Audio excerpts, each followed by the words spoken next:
Chair I always ended up in at family dinners was the one near the kitchen door, the one that swung open every few minutes and caught me in the shoulder. Nobody ever fought me for it. That said everything about where I stood in that family. My name is Avery. I'm 31 years old, and I spent most of my adult life being the daughter my parents forgot to believe in. My brother's name is Cole. He's 3 years older than me, and from the time we were kids, he had this easy charm that made adults smile and lean in. Teachers loved him, coaches loved him. My parents loved him in that loud, visible way, the way that gets announced at dinner tables and framed in photos on the wall. I was there too, in those photos. Somewhere in the back, slightly out of focus, my mother. I'll call her what she was, a woman who loved her children, unevenly. Used to say she treated us the same. She believed it, I think. That's the thing about favoritism that nobody warns you about. The person doing it usually doesn't see it. It lives in the small things. Who got asked about their day first? Whose report card went on the fridge? Who got the longer hug? Cole got the longer hug. I was 24 when I told my parents I wanted to leave my marketing job at a mid-size firm in Columbus, Ohio, and start a candle and home goods business from scratch. I'd been making candles in my apartment kitchen for 2 years by then, selling at local markets on weekends, building a small following online. It wasn't a hobby anymore. I had repeat customers. I had a waiting list for the holiday sets. I had a business plan that I'd spent 4 months writing and rewriting. I sat down at that kitchen table, the same one we'd eaten 1,000 dinners at, and I walked my parents through it. The startup costs, the production space I wanted to rent, the wholesale contacts I'd already made, the projected revenue by month 18. My mother looked at my father. My father looked at the paper in front of him like it was written in a language he didn't trust. Avery, my father said slowly, candles. Not a question, just the word, sitting there between us like an accusation. It's a full business, I said. Home goods, bath products, gift sets, the market is, you have a real job, my mother said, a good one, with benefits. I know. But this is what I want to do. My father leaned back in his chair. This is a hobby, he said. You're talking about quitting a career to sell candles out of a garage. I told him it wasn't a garage. I'd found a 600 square foot commercial space in a small industrial park, affordable enough that I could cover the first 6 months with my savings if I was careful. I just needed a little help getting started. A loan, not a gift. I had a repayment plan. I'd written that out too. My mother picked up the papers I'd brought and set them back down without reading them. We can't support this, she said. And then, quieter, like she was doing me a favor by being honest. You're not a business person, Avery. You're creative. That's different. I drove home that night with the papers on my passenger seat. I didn't cry until I was inside my apartment with the door locked. Then I sat on my kitchen floor for a while. 3 months later, my brother called to tell me my parents had given him $75,000. He decided to open a sports bar near downtown Columbus. He had a location, a contractor, a menu idea, and a buddy who'd done something similar in Cincinnati. He also had no restaurant experience, no business plan that I ever heard described in detail, and a track record of starting things he didn't finish. He'd dropped out of 2 graduate programs. He'd left a management job after 8 months because, in his words, it wasn't a fit. My parents gave him $75,000 without, as far as I could tell, asking to see a single spreadsheet. I found out because Cole called me, excited. He wasn't rubbing it in. I don't think he even understood what it meant that I'd asked 6 months earlier and been turned down. He just wanted to share the news. I told him congratulations and got off the phone as quickly as I could. I didn't call my parents for 2 weeks. When I finally did, my mother brought it up first. You heard about Cole's bar? She said, and I could hear the pride in her voice, round and full. I heard. He's really going for it. We're so excited for him. I didn't say anything about the $75,000. I didn't say anything about my $75,000. I didn't say anything about my own request. I just said that sounded great and changed the subject. But something had shifted in me. Something had gone quiet and hard the way water does when it finally freezes. I stopped waiting for their support. I stopped explaining myself. I took my savings just under $11,000, which was everything I had. and I signed the lease on that commercial space the following month. I gave my notice at work 2 weeks after that. The first year was the hardest thing I've ever done. I was in that space 6 days a week. I mixed fragrance, poured wax, labeled jars, packaged orders, answered every email myself, drove to markets on weekends with a folding table and a card reader and a smile I had to work at by hour 6. I learned to make my own labels because I couldn't afford a designer. I learned basic bookkeeping from YouTube videos at 11 o'clock at night. I made mistakes and fixed them. I ran out of a cent 2 weeks before Christmas because I'd underestimated demand and had to call my supplier and beg for an expedited order. I also started to sell. Slowly, then steadily. By month 8, I was covering my rent and my own rent. By month 14, I'd hired one part-time helper on weekend market days. By the end of year 2, I had a website that actually worked, a wholesale account with 2 local boutiques, and a small but loyal customer base that left reviews like they were writing letters to a friend. I didn't tell my parents any of this. They knew, vaguely, that I was still doing the candle thing. My mother asked once if I was making enough to get by, and I said yes. She didn't ask for details. I didn't offer them. Cole's Sports Bar opened 9 months after my parents gave him the money. It closed 14 months after that. The reasons were what you'd expect. Overhead he hadn't planned for. A kitchen manager who quit. A location that turned out to have less foot traffic than the neighborhood data suggested. Cole was not ruined by it. He moved back into my parents' house for a while, regrouped, eventually got a sales job that suited him better. My parents never mentioned the $75,000 again, as far as I know. I found out what my mother really thought of my business at Thanksgiving. I'd driven down to their house in Lancaster, about an hour from Columbus, and I was helping set the table when I heard her on the phone in the hallway. She was talking to my aunt. I wasn't trying to listen, but I heard my name, and then I heard her say, in a voice she used when she was being gently disappointed, "She's still doing it. I don't know what she's waiting for, honestly. She could have gone back to a real job by now. She's always been a little..." She paused, searching for the word. Impractical. I finished setting the table. I sat down for dinner. I passed the sweet potatoes and listened to my father ask Cole about his new job, and I thought, clearly and without drama, I'm done explaining myself to these people. After dinner I helped with the dishes. I kissed my mother on the cheek. I drove home on a dark highway with the radio off and made a decision. I was going to build something they could not ignore. Not for them. That part was done. For me, because I'd always known, even when they didn't believe it, that I was capable of more than they could see. The next 18 months were different, not easier, but purposeful in a way that felt clean. I applied for a small business administration microloan and got $15,000. I used it to buy better equipment, a commercial wax melter, a proper ventilation system, a label printer that didn't jam 3 times a shift. I moved out of the industrial park space into a slightly larger one that had a small retail window facing a parking lot. On weekends, people started stopping in. I hired a second part-time employee, a college student named Jenny who turned out to be sharper than half the people I'd worked with at the marketing firm. I started doing candle-making classes on Saturday mornings. 12 spots, $65 each. They sold out within 2 hours of posting. My wholesale accounts grew from 2 boutiques to 11. I started selling at a regional gift show in Cleveland and landed a recurring order from a home goods store in Cincinnati. I was making more money than I ever had at my marketing job. I still hadn't told my parents. The moment it stopped being something I could avoid came on a Sunday morning in April. I was at the retail window helping a customer choose between 2 cents when I looked up and saw my mother standing in the parking lot. She was just standing there in her good coat, the gray one she wore to church, looking at the sign above my window. The sign that had my business name on it, Ember Still, in clean black letters. Below it, handcrafted candles and home goods. I excused myself from the customer and walked to the door. "Mom." She turned. Her face was doing something I didn't have a word for, something between surprise and a feeling she wasn't ready to name. "I was driving back from Lancaster," she said. "I don't know why I stopped." I saw the sign. She looked at it again. I didn't know the name. I'd never told her the name of my business. I realized that in that moment. "Come in," I said.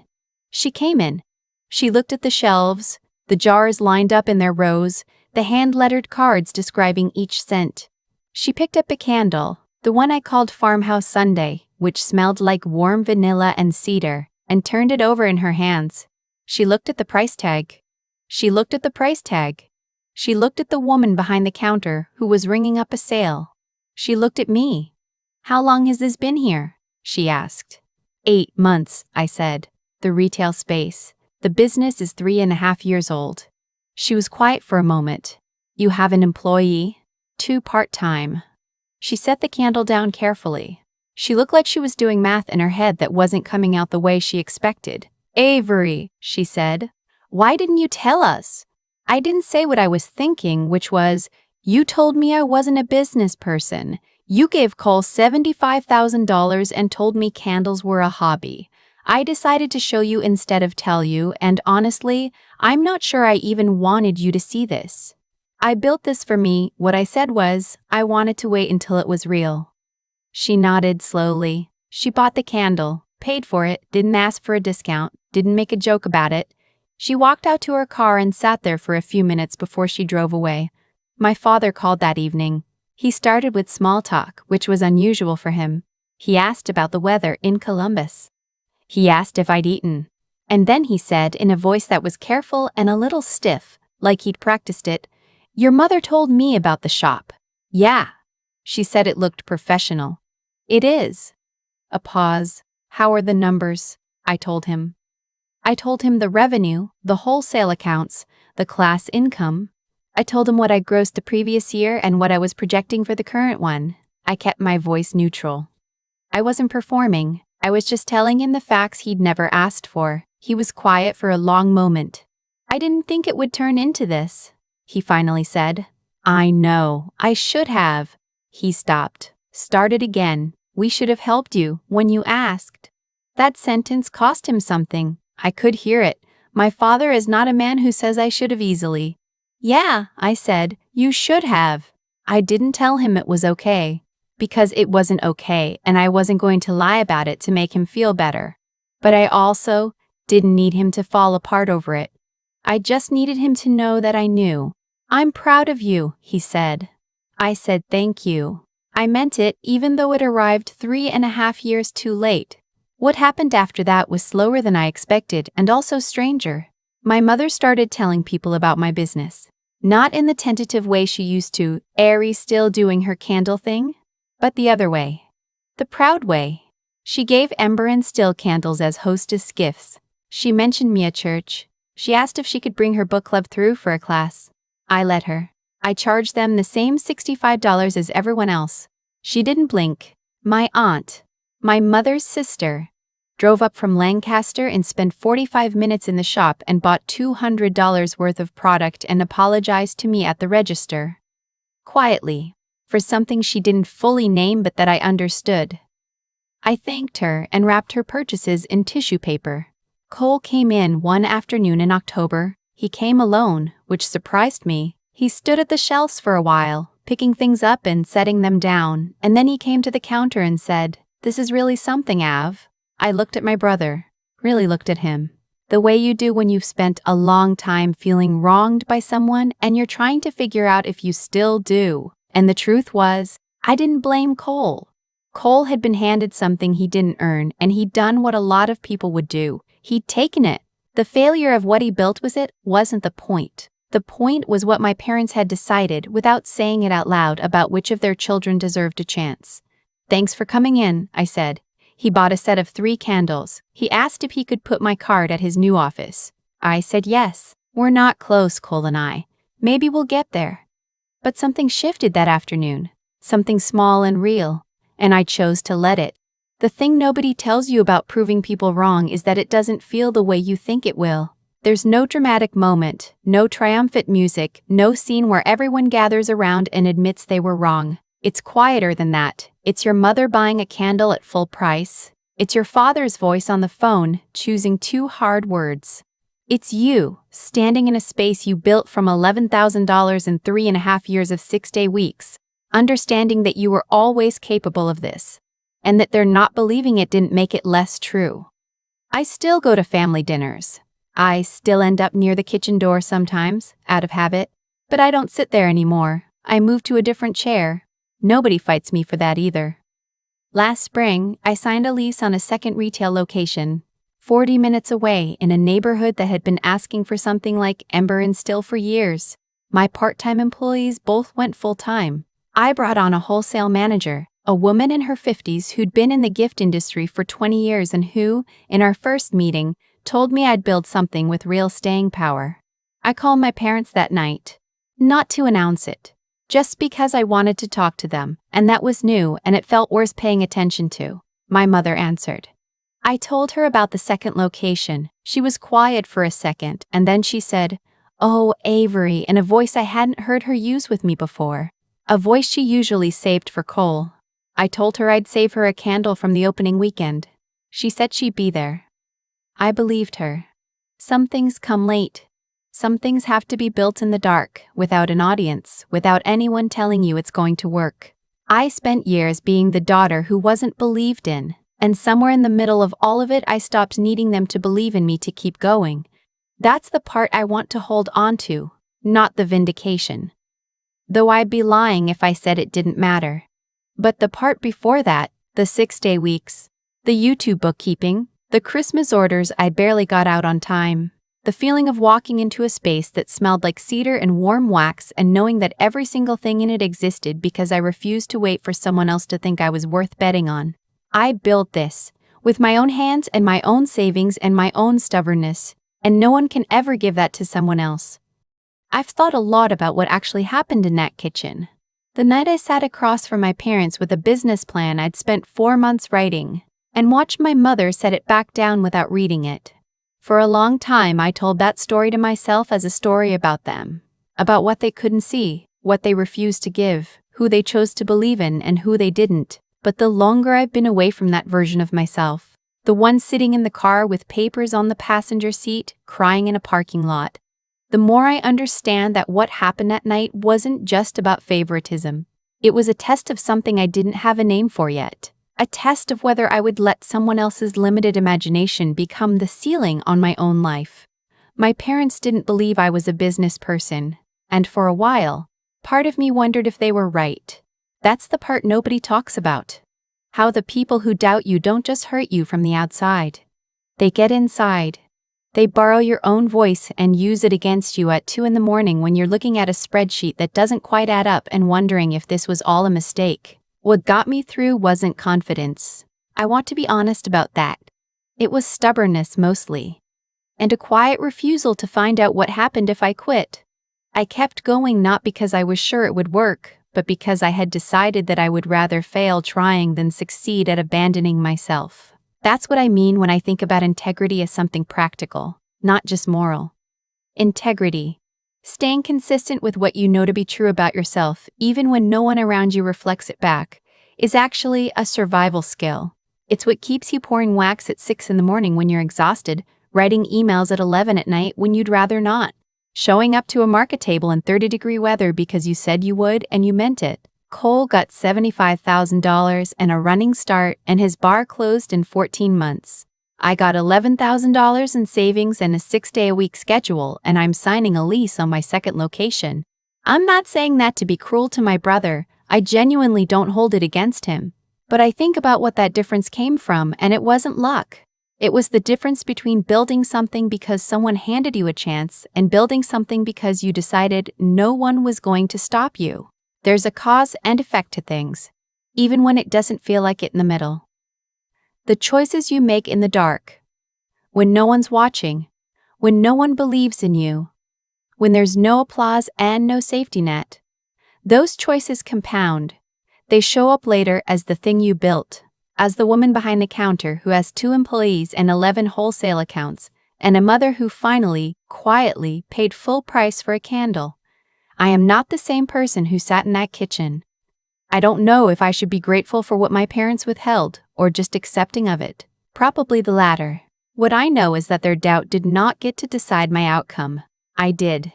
Every 6-day week, every reinvested dollar, every time I chose to keep going instead of explaining myself to people who weren't ready to listen. That was me deciding.